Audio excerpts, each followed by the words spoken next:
Paz, Senhor, meus irmãos em Cristo Jesus, obrigado por estarem aí. Hoje a lição número 10. Quem vos fala é o vosso irmão em Cristo, professor Ronald, do Instituto Teológico Metanoem.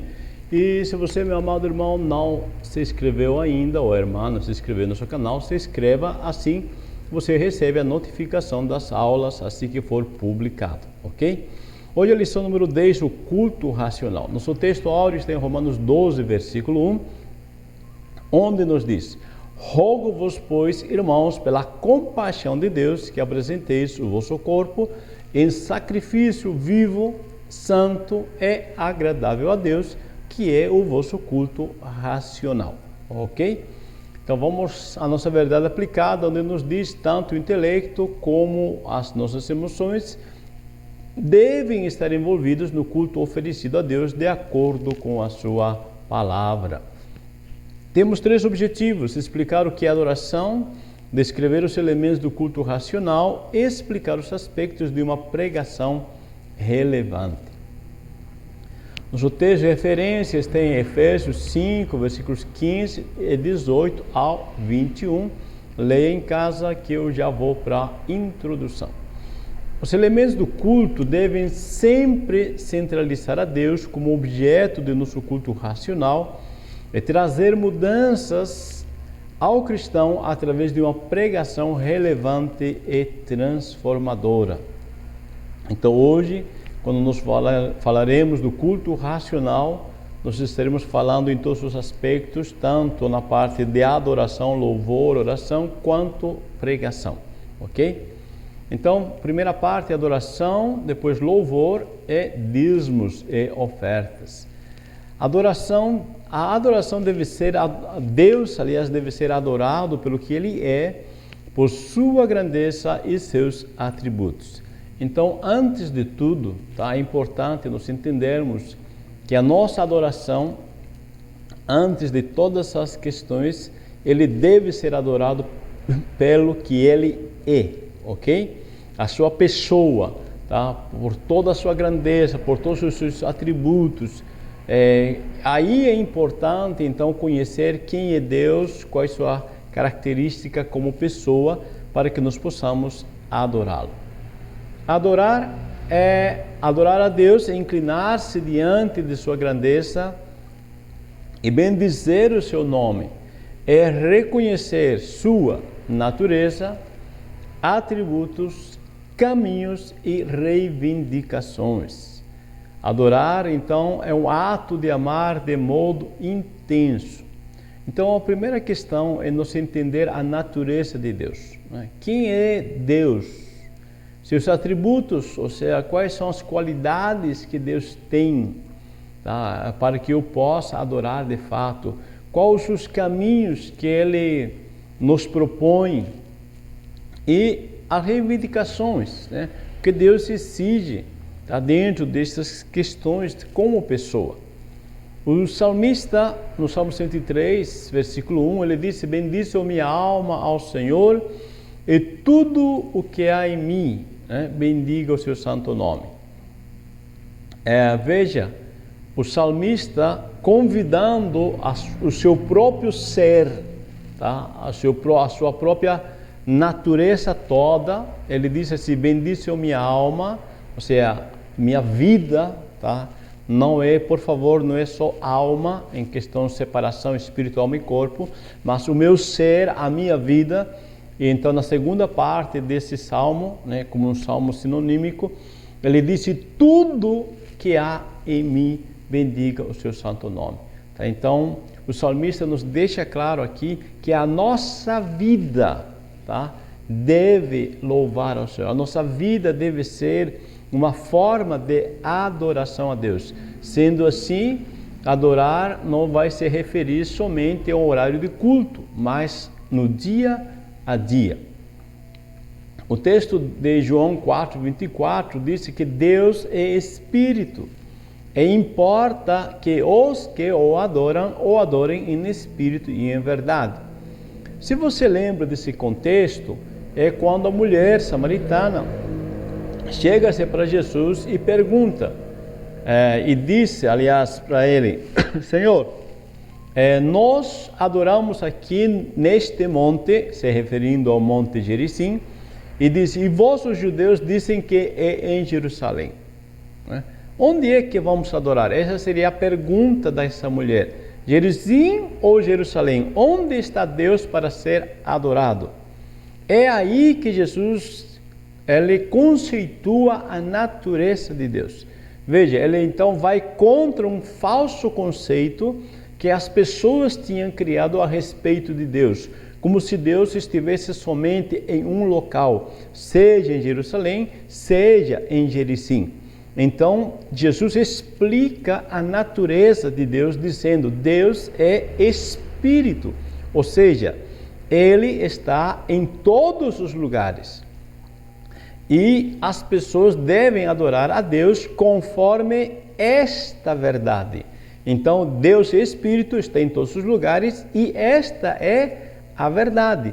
E a adoração teria de estar em conformidade com a natureza espiritual de Deus.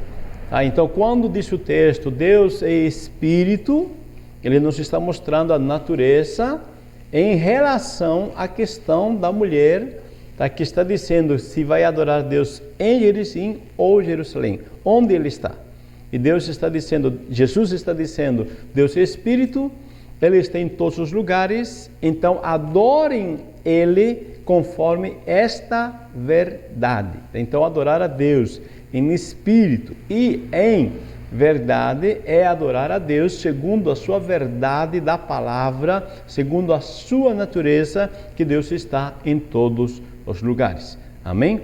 Eu creio que deu para entender, tá? Então você entenda que Jesus está destruindo, quebrando, tá, o falso conceito de que devemos adorar Deus só em algum lugar. Amém? Bom, o louvor é uma expressão de admiração, é apreciação. Essa expressão pode ser feita de várias formas e é feito pessoalmente. Os outros não podem adorar por minha pessoa. Olha, entenda bem isto. Louvor é algo bem particular. O louvor é algo pessoal. Não existe, por favor, não existe um ministério de louvor. Então, o que estou querendo dizer? Os outros não podem adorar a Deus por você. O louvor é algo pessoal. Tá? Ninguém pode adorar a Deus por você. Você tem que adorar a Deus. Então, quando falamos de louvor, tá, é uma expressão de admiração e apreciação pessoal para com Deus. No hebraico, nós temos duas palavras que nos enfatizam: halal, estar feliz e alegre. Esta palavra conota uma tremenda explosão de entusiasmo no ato de louvor. Tá? Então, halal é quando uma pessoa extrapola, tá, na sua alegria, na sua felicidade. Quando às vezes algumas pessoas que são torcedores de algum time, né, o seu time faz o gol, né, e as pessoas se extrapolam em felicidade e alegria. Então, halal nos mostra justamente isto. Quando uma pessoa ela explode de entusiasmo, tá, diante da presença de Deus, diante da sua glória. E a yadar já é uma confissão de agradecimento. Confissão, quando a gente fala confissão, a palavra confissão significa concordar com, tá? Então eu vou agradecer a Deus concordando com aquilo que Ele diz, com a sua palavra me diz, não conforme as circunstâncias que eu estou passando. Não são as circunstâncias que vão interferir no meu louvor a Deus, no meu agradecimento, mas o que vai me dizer se eu devo ou não devo agradecer a Deus vai ser a sua palavra. Por isso, uma confissão de agradecimento. Dízimos e ofertas. A adoração deve ser expressa das mais diversas formas possíveis, e isso inclui a administração para a sua glória de todos os recursos que Ele nos deu. Então a pergunta, né, é quanto por cento é do Senhor? Tá? E eu quero que você entenda isto. Muitas vezes nós temos um paradigma na nossa cabeça que 10% é do Senhor. mas na verdade 100% é do Senhor e 10% é para que não esqueçamos disso, tá? Porque nós somos esquecidos e às vezes nós pegamos os recursos financeiros e todos os recursos que Deus nos dá, seja talento, seja tempo, tudo, tá? E nós gastamos isto como bem entendemos ao nosso bel prazer. E não é bem assim.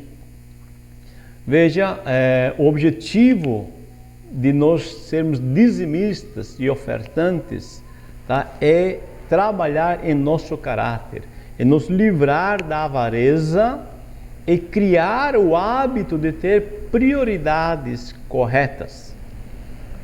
Por que nós colocamos aqui que o objetivo de dar dízimos e ofertas é nos livrar da avareza? Porque Paulo disse que a avareza é idolatria. Tá? Então, quando eu me apego ao dinheiro, eu idolatro o dinheiro, isso pode me afastar de Deus. E quanto à administração, veja o que Isaías 55, versículo 2 nos diz: por que gastais o dinheiro naquilo que não é pão? E o produto do vosso trabalho naquilo que não pode satisfazer? Ouvi-me atentamente e comei o que é bom, e a vossa alma se deleite com a gordura.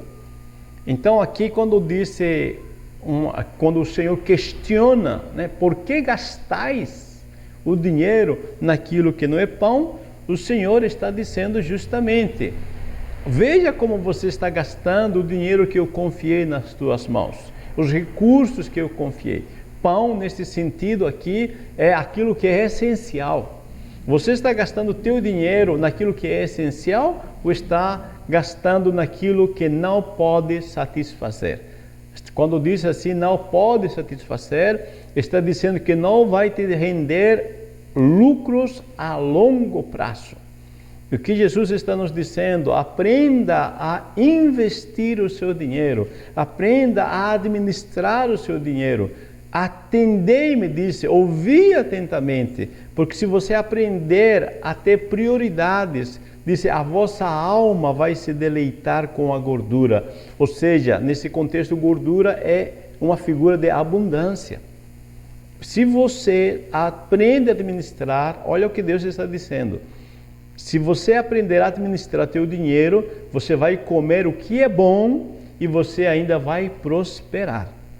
Então aprenda a ter prioridades. Os dízimos e as ofertas nos levam a este entendimento. Os elementos do culto: oração, música, o centro do culto. Os elementos do culto, o culto possui alguns elementos distintos. Entre elas podemos citar a oração, a música e ter como centro a pessoa do Deus Trino.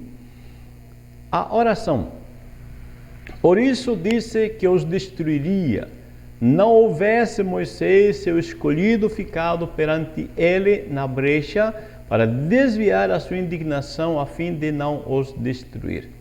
Veja que nesse texto nos apresenta como é importante a oração.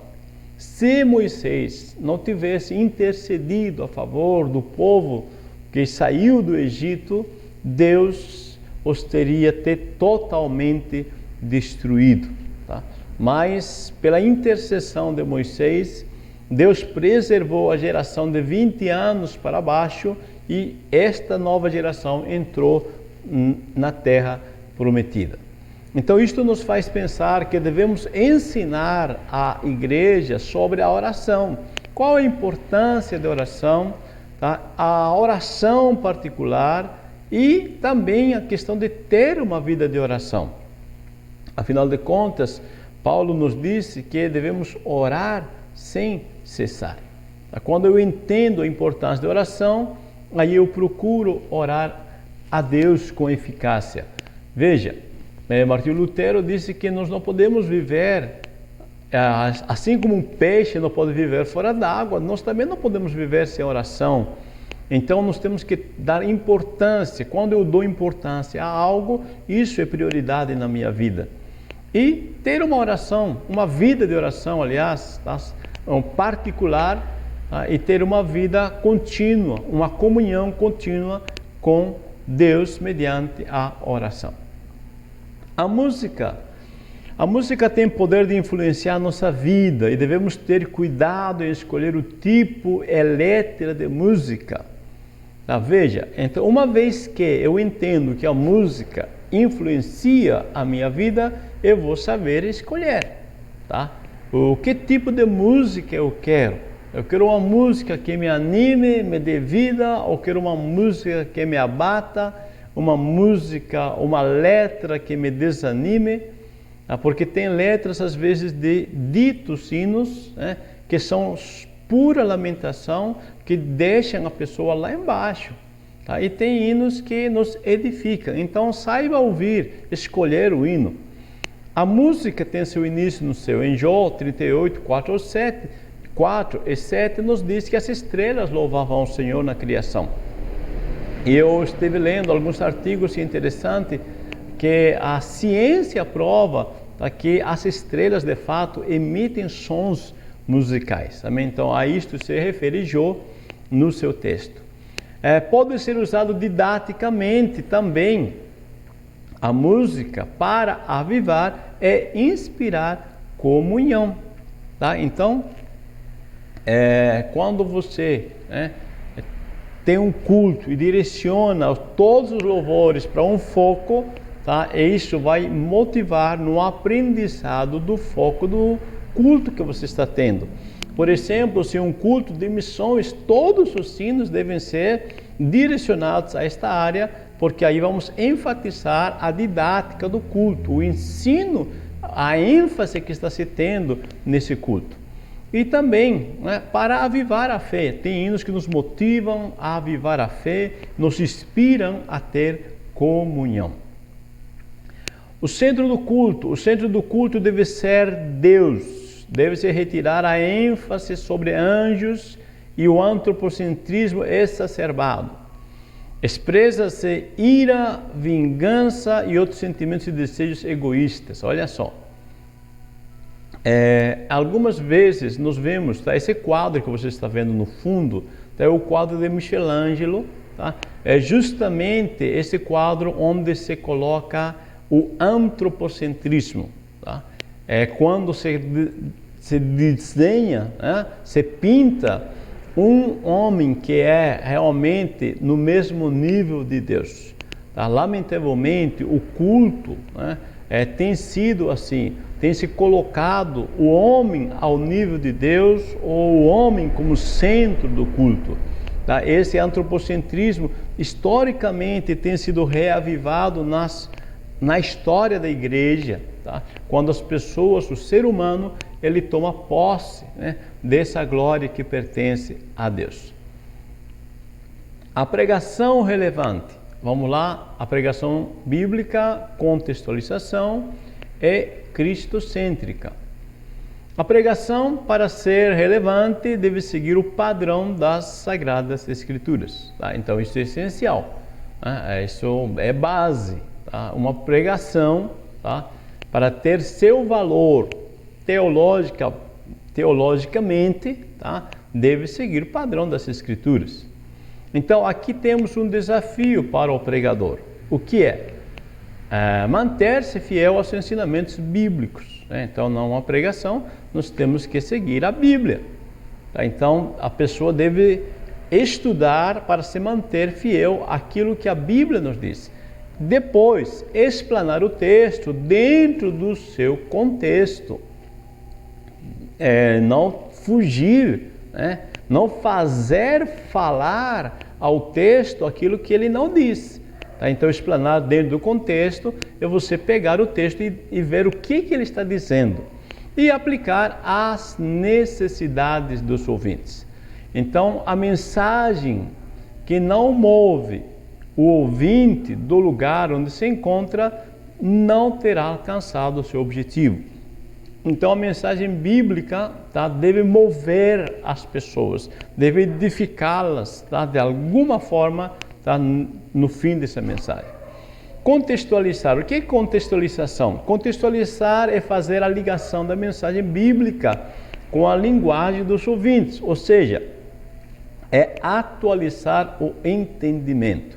Veja que quando Jesus falava, na época que ele está falando, Quando ele fala com Pedro, Tiago e João, que são pescadores, como é que Jesus se refere a eles?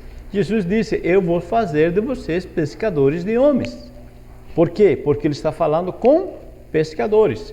Agora, quando ele está no meio do campo, né, com pessoas andando no meio das plantações, já ele se refere ao semeador que saiu semear a semente. Então, ele está falando também de plantação, está falando de ganhar vidas, de ter resultados, tá, pela palavra, só que aí ele usa a figura da pessoa, do semeador. Tá? Então, isso é contextualizar, você falar na linguagem do teu ouvinte. E aplicar o texto é fazer que o ouvinte utilize o conteúdo ensinado no seu dia a dia. Então, você vai aplicar, ou seja, você vai passar uma mensagem que esta pessoa utilize durante toda a semana, isso que ele aprendeu, ou durante toda a sua vida, isso que você ensinou a esta pessoa. Então, isso é aplicar. Então, quando nós pregamos uma palavra, nosso objetivo não é transmitir meramente uma boa mensagem. Não é esse o objetivo final. O objetivo final é ter uma mensagem que transforma. Ou seja, aí é a questão da aplicação. Tá? A mensagem ela vai atingir, né, todas as áreas do ser humano, espírito, alma e corpo, e vai transformar essa pessoa no seu dia a dia. A mensagem deve ser cristocêntrica. Quando falamos cristocêntrica, deve-se entender antes sobre quem é Jesus. Eu não posso pregar uma mensagem cristocêntrica se eu não compreendo a pessoa de Jesus. Bom, Jesus quem é? Jesus é a palavra revelada em forma de figura concreta. Tá? É nada mais, estou parafraseando aqui, que João nos diz no capítulo 1, versículo 1, que o verbo se fez carne. Jesus é o verbo encarnado. Então é a palavra que se revela em forma de figura concreta. Tá? É que Paulo nos disse, né, que Jesus é a imagem de Deus. Quando eu leio essa palavra imagem, ele está usando justamente figura concreta. Então, uma mensagem cristocêntrica leva a pessoa a crer no que o Senhor disse, ou seja, no que Deus, tá? Jeová, né? Ele disse, tá? A este nível é que a mensagem cristocêntrica vai nos elevar. Sempre a mensagem cristocêntrica vai motivar as pessoas, vai levar elas, vai conduzir eles a crer naquilo que Deus disse. Por quê? Porque em Cristo se cumpre todas as promessas conforme o Pai falou. Tá? Então, quando nós lemos 2 Coríntios 1:20, diz que em Cristo houve o sim. Tá? Ou seja, quando vemos que Jesus, ele cumpriu, seguiu a orientação do Pai, e o Pai cumpriu tudo o que ele disse a respeito dele. Jesus morreu conforme as Escrituras e ressuscitou conforme as Escrituras. Pedro disse porque era impossível que Jesus ficasse na sepultura porque estava escrito. Olha só, aí nós temos o que está escrito. Não deixarás o teu santo ver a corrupção. Então, uma mensagem cristocêntrica justamente é isto, é levar a entender as pessoas que Cristo nos prova que é possível confiar em Deus Pai de forma tranquila, confiar nele de uma forma sem receio nenhum. Concluindo, o culto racional é o culto quando nós nos oferecemos conscientes, ou seja, vivos a Deus como sacrifício, e isto resultado de escolha. Tá? Quando nós escolhemos nos oferecer a Deus conscientemente, isso se chama culto racional. Veja que no Antigo Testamento o sacrifício da Antiga Aliança era de corpos mortos, ou seja, inconscientes. Agora, Paulo disse em Romanos 12 que o nosso culto, disse assim, eu vou ler: Rogo-vos, pois, irmãos, pela compaixão de Deus, que apresenteis os vossos corpos em sacrifício vivo, olha só, santo, agradável. Aí ele diz, este é o vosso culto racional. Então, o culto racional é um culto que a pessoa está consciente do que está fazendo, tá, na sua adoração a Deus. É uma escolha, um resultado de escolha, não é meramente, tá, um culto rotineiro. Amém? Deus abençoe, meu amado irmão, minha irmã, obrigado por estar aí. E nós explicamos o que é adoração, descrevemos os elementos do culto racional e explicamos os aspectos de uma pregação relevante. Não esqueça de deixar seu like antes de você fechar, né, o vídeo, dá sua curtida, ok? Compartilhe, abençoe vidas. Se você não se inscreveu, inscreva-se em nosso canal. Deus abençoe, uma boa escola dominical para você.